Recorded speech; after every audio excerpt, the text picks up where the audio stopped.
आइए एक shopping hall vlog की ग्रोथ जर्नी को शुरू से समझते हैं। ये सवाल कई लोगों के मन में आता है, पर यह रास्ता सिर्फ शॉपिंग का नहीं है।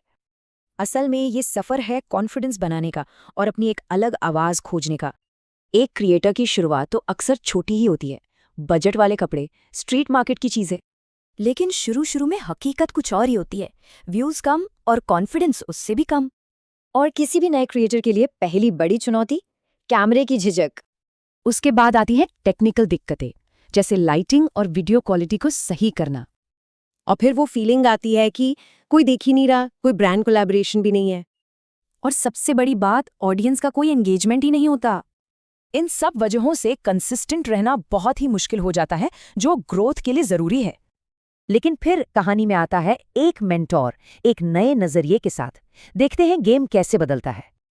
मेंटोर की सलाह सिर्फ बातें नहीं, बल्कि सुधार के लिए क्लियर एक्शन वाले स्टेप्स थे।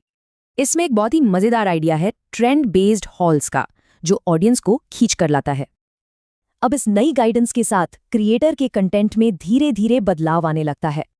और इसका नतीजा, सब्सक्राइबर्स धीरे धीरे पर लगातार बढ़ने लगते हैं। ये नंबर्स ही पूरी कहानी बता देते हैं। एंगेजमेंट आसमान छूने लगता है और ब्रांड डील्स भी आने लगती हैं।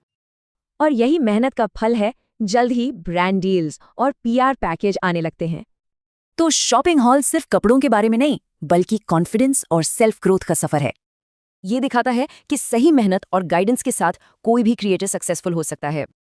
तो सवाल ये है कि सेल्फ ग्रोथ की ये जर्नी कब शुरू होगी?